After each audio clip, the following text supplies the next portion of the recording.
Alright, what's up guys? My name is Zack, and today I am driving a 1955 Dodge Custom Royal. Up front is a 4.4 liter V8, and down below is a 2-speed automatic transmission. Now, I am super excited to be driving this 55 Dodge for two reasons. First of all, I always love driving this era of vehicles. I think these cars are so special, they're so jolly, and they're getting harder and harder to find, of course, so I want to document as many of them as I can. The second reason is the fact that Dodge is in an interesting point, and this car came out at an interesting point in Dodge's life. And so we'll be talking about why this vehicle kind of saved Dodge, at least back in the 1950s. But if you would like to submit your own vehicle and have it reviewed here on the channel, you can head on over to my website, zackpradel.com/submit. It's a quick and easy submission form. It takes under a minute to fill out, and I come out to you. And if you'd like to see all my videos weeks or sometimes months in advance, you can head on over to my Patreon for only $5 a month. But let's get back to that 270 Hemi under the hood. Well, it is actually known, if you can read the valve covers, as the Super Red Ram engine. 270 cubic inch Hemi V8, and the Super in that name basically said that it was a Hemi. They also had the Red Ram engine, which was a poly engine, which was the same block but had different heads. This has the higher, better flow heads. It's not a speed demon by any stretch of the imagination. However, this car cruises insanely well. It's really comfortable, and for the time, it was a little bit of a speed demon. Now, under the Chrysler umbrella, the nicer brands got bigger Hemis. At this time, the Chrysler 300 was sold alongside this, the 1955. Thank you, Chrysler, for this heritage footage, and I actually got to drive one not too long ago. That had a bigger Hemi V8. So Dodge was kind of relegated to a smaller Hemi, and that's what this is, and this is kind of the more desirable engine of this era of Dodge. Like I said, paired to it is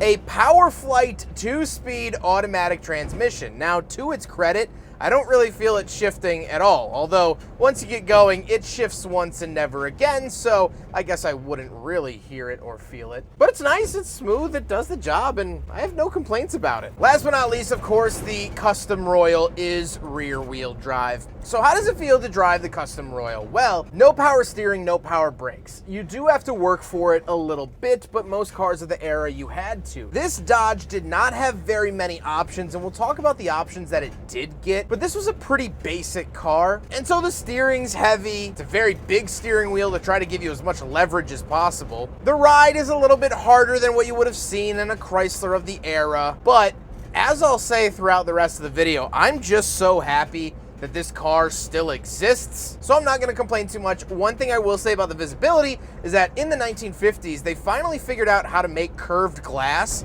and boy, did they use it all the time. So this windshield actually is curved at the edges, and the A-pillars are brought back to help with visibility. With that stuff out of the way, let's talk about the interior. Well, in front of me, I have 5 gauges. Off to the left is my amperage and fuel. In the center is my speedometer, which I find very interesting because you could see the numbers like flip around. 0 and 10 are facing you, and then they face the other way for 20 through 100, but then after 100 miles an hour, it flips back the other way. Very, very weird. And then off to the right, we have oil pressure and coolant temperature. On the steering wheel, we do get our Dodge Royal Custom badge, as well as a ring for the horn, which still works.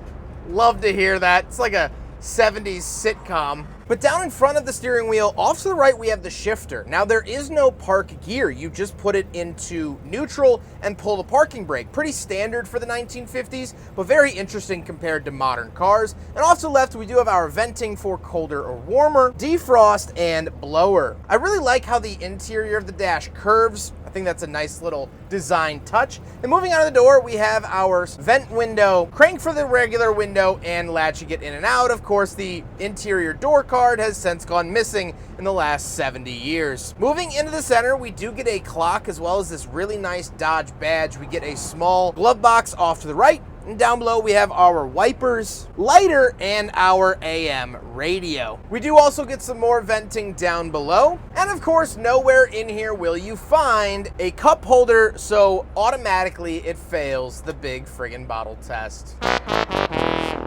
Now, the seats are original. These are actually from a Dodge Royal, not a custom Royal, so the pattern would have been a little bit different. However, this actually is the original fabric from 1955. Like I said, just out of a different car. It's a very cushy, very comfortable bench seat, and it makes this whole experience very relaxing. However, speaking of seats, I imagine the place I really want to be is the back seat, so let's go do a back seat review. All right, in the back of the Dodge Custom Royal, and it is missing some interior bits in here, that's why you might hear a little echo in my voice. But the seats are the same as up front. We do have an ashtray built into the front seats, and I have plenty of space. Super bouncy, tons of visibility, no headrest, nothing obstructing my view. I could just imagine back in the 50s taking a road trip. You know, cars like this are from the height of the road trip era. We had just started building our huge highway system here in America. Thank you to Dwight D. Eisenhower. And so the American road trip was easier and better than ever. These cars could actually sustain 50, 60, 70 miles an hour. And the owner says he's done that in this pretty comfortably. And so sitting back here, you start to see all those things. You start to understand the appeal and draw that Route 66 had. You know, seeing the country through these big glass windows is just an absolute dream. And that's how I feel back here. It's a very optimistic back seat. And you don't necessarily get that from all modern cars. Let's hop into the very back. We'll take a quick look at the trunk because there's not a whole lot back there, but we'll do it, and then we'll talk about the looks. F-Body Camaro just honked and gave me a thumbs up. All right, so around the back of the 55 Dodge Custom Royal, we have a big button right here. Hold on, it takes some, oh, there we go, some muscle. And this is the trunk. Now, obviously, nothing too crazy. We do get a little dish here, a little dip down. As you can see, the spare tire would have been in there, sort of laid flat over there, like that, sort of leaning up against the side. So that has since been removed. It would have had its own little strap and whatnot, but nothing too crazy. That is the rear trunk of a 55 Dodge. Absolutely beautiful. So much space back here, and I love that about 1950s cars. Now we gotta talk about the looks. And first of all, this is finished in all black. Now that was actually kind of a rare option for the 55 Dodge because most of them were two-tone. Two-tone was so hot in the 1950s that most cars got that. So this was actually a weird option to have just one single monochrome color. I love to see that. This is kind of a rare bird in that way. Overall, I like the look of the 55 Dodge. I don't think it's that different from a lot of other cars that were coming out. If I saw this coming down the street, I'm not sure I would immediately recognize it as a 55 Dodge, but I like all the chrome. All the chrome on this car is original besides the front bumper, so that chrome has withstood the test of time for the last 70 years. With all of that being said, let's get on to my final thoughts. What do I think driving the 1955 Dodge Custom Royal? Well, first of all, of course, I've loved this experience. I always love driving 50s cars. They're just so special and they're so jolly. Everything in here, it feels like a rolling piece of art rather than a full-on automobile, and I like that. I like the curved dash. I love the different green accented colors. I love the material in here, the two-tone seats. All of it is very, very 50s. I like the 270 under the hood. I don't mind the 2-speed. I'm sure the 3 on the tree would have been a little bit more fun to drive, but I'm not gonna complain about that. Again, like I said, this car is still here. So let's talk about how this car kind of saved Dodge back in the 1950s. Well, after World War II, there was a very make or break moment for every automaker. Because they had paused operations for the war, they didn't really develop any new tech. And so when the war concluded, the first companies to develop new cars and have new product out were very, very successful. GM was very good about this. They got a lot of new product out early. Chrysler didn't. They were kind of using the same pre-war stuff after the war. And so by the early 50s, they were losing money hand over fist. They were outdated. And some of their cars were kind of priced awkwardly. They weren't full-on luxury cars like you would expect out of a Packard or a Cadillac, but they also weren't basic economy cars, and Chrysler didn't really have an economy offering at the time. And so in 1953, they got a loan from a financial firm for a measly $250 million. Now, adjusted for inflation here in 2025, that's almost $4 billion they had to ask for money. And they used that money to update their factories. They used that money to update the assembly lines, to develop new parts. And so this is the results of that $4 billion investment. This car was new for 55. It had new fun engines like that Hemi. And it was, well, a 50s car. It actually drove and operated like a modern vehicle of the era. And so people started buying them again, and it saved Dodge and Chrysler's tuchus for the very first time. That was the first major stumble that Chrysler had in their history. Now, with hindsight, we know that it's not the last stumble that they've had, but this is a stark reminder of Dodge pulling themselves up by their bootstraps, and with a couple extra bucks, were able to survive. And you might be looking at this car, and it might not be the prettiest example of a custom Royal you'll ever see. However, I do want to point something out. This car is still here.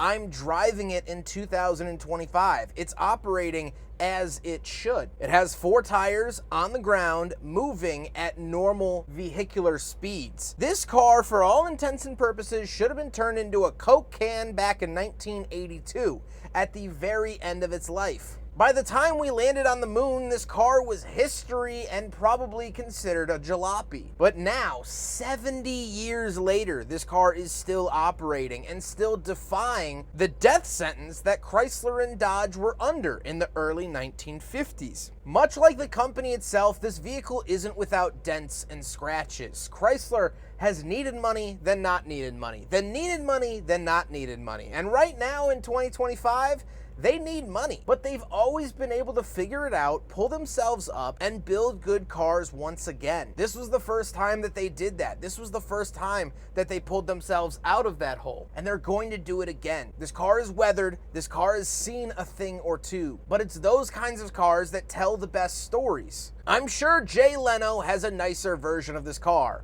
but it doesn't get driven like this. The owner drives this to work on a sunny day. The owner takes this to the store and takes it to shows and shuttles family around in this car. Because it's a car, you're supposed to do that. But that's like asking a geriatric 70-year-old to run a marathon. It's unexpected, but it happened. And for this car, it has happened. This is a monument to American engineering. It's a monument to Dodge figuring it out. They don't always get it right. We saw with the return of the Hemi V8 this year, they admitted they screwed up pretty bad. But it takes a very mature adult individual to admit when they screwed up and fix their faults. Dodge fixed their issues in the early 50s, and we got the car like this. That is a wonderful story that might not have been told had this car not been here.